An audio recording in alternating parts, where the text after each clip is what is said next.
Hello everyone, I welcome you all to my next exciting research paper titled Human Factor in Cybersecurity, Insider Chain Risks for Corporate Security. This paper had been presented in the ICECER 2025 conference held in Madagascar. Come, let's get started.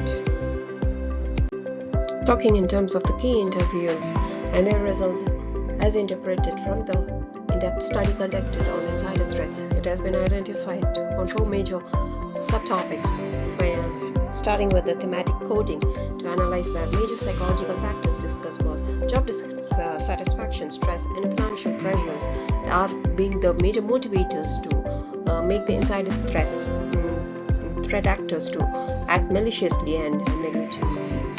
Then coming into the detailed interpretation of these areas, it was identified that financial strain was caused by the debt was identified as one of the most common motivators to drive the insiders or the individuals to engage in these types of threats, making it most of the data to be vulnerable, and thereby make sure that the data is stolen or system is sabotaged.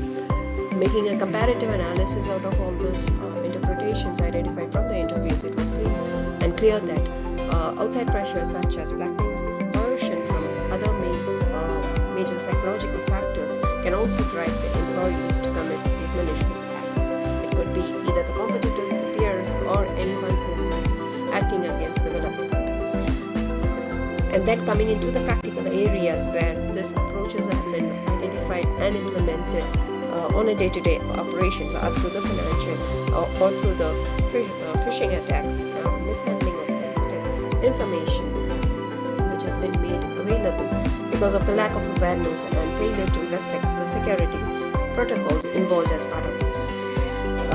All this have been as part of the data set and spectrum of interviews and viewpoints collected from the insider functions, thereby far-reaching effects could be identified and operated on when it comes to the threat mechanism and security landscape enablement. These impacts include all the sectors like health, banking, education, and government, including areas.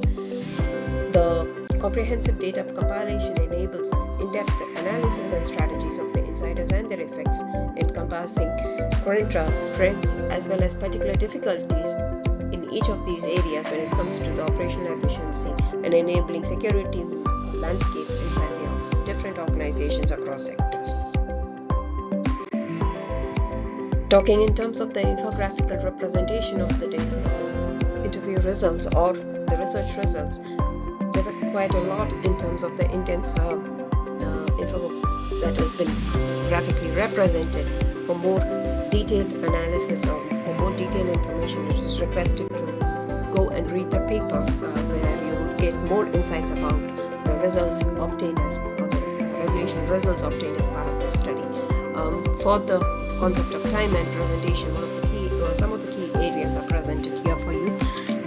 First, starting with the key point 1, where the experience distribution, which factored the so-called intensity in which the insider threats operate, have been highlighted here. Prevalence of insider threats in a survey of 72% respondents reported insider threats in the last 12 months. The insider threats reported varied from most common where unintentional insiders, employees who accidentally cause harm.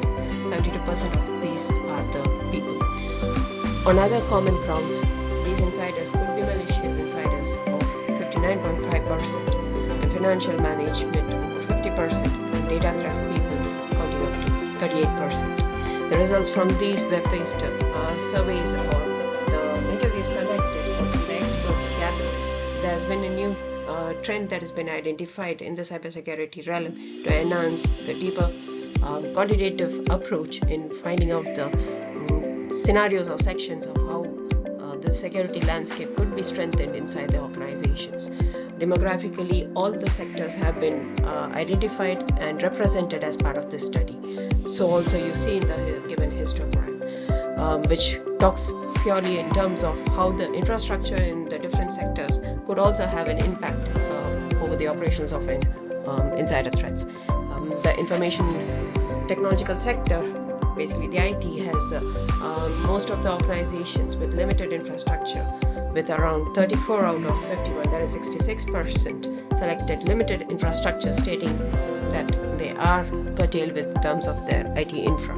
Financial sectors have recorded to around 62% of this lapses, whereas healthcare sector with 55% or 56% of the respondents stating that they are limited with these kinds of infrastructure setup, thereby causing it easy playground for insider threats to happen. So through all this critical information, it is highlighted how all the insider experiences could bundle up for the defense mechanism to be much more of a challenge and setting up a secure environment for the landscape of security management inside this company. Talking in terms of the results, data-driven factor, we would here see first in terms of the heat method showing the correlation between the limited infrastructure and malicious insiders. The Pearson correlation coefficient of 0.265, which is less than 0.001, means moderate positive correlation. So organizations with limited infrastructure will have more malicious insiders or insider threats. When P is less than 0.001, it means this correlation statistically is significant at 0.01 level, which means the relationship between limited infrastructure and malicious insiders is not by chance. Next, seeing the distribution table of correlation shows the relationship between the unintentional insiders, malicious insiders, and insufficient training.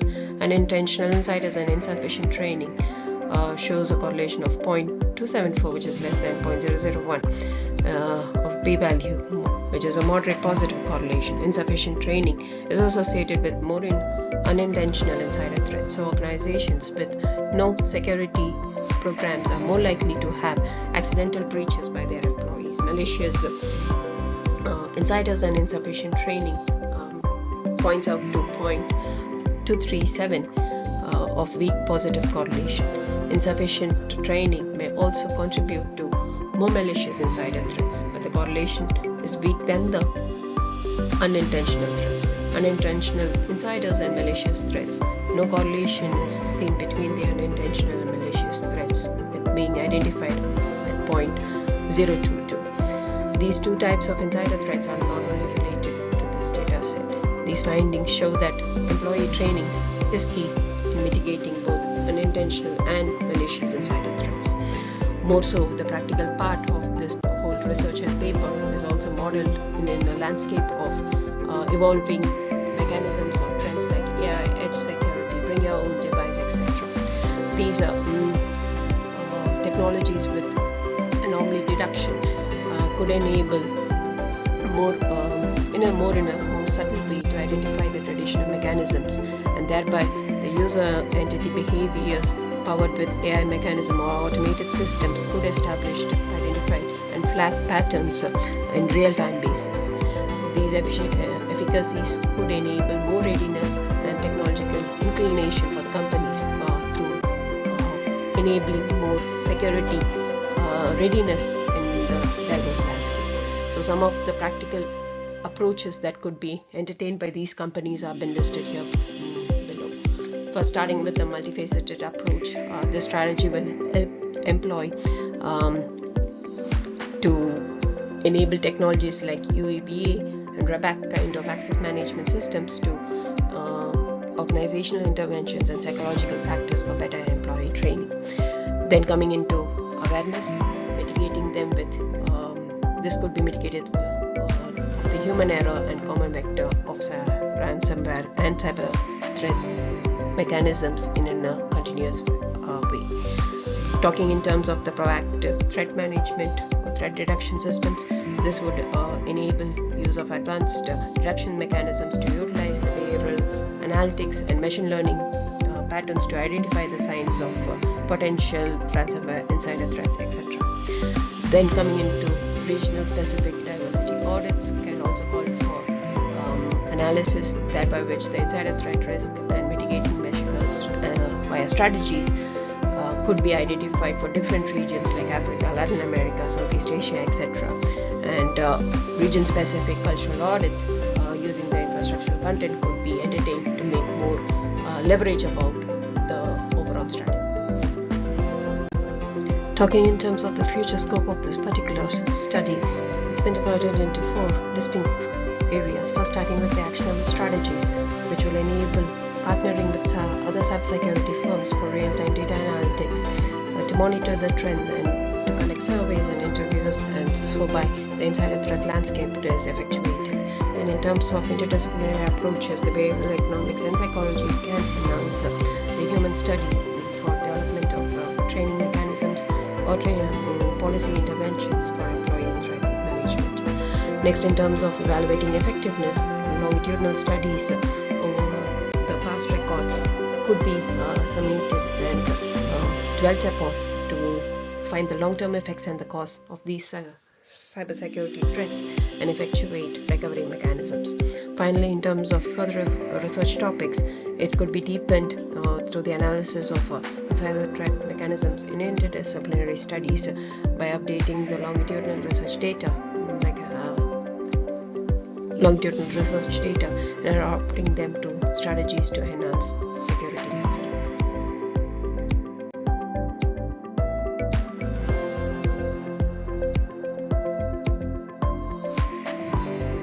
With that mentioned, I would like to thank you for your time of listening. I'll be happy to connect with you. Yours, Rachel John Robbins.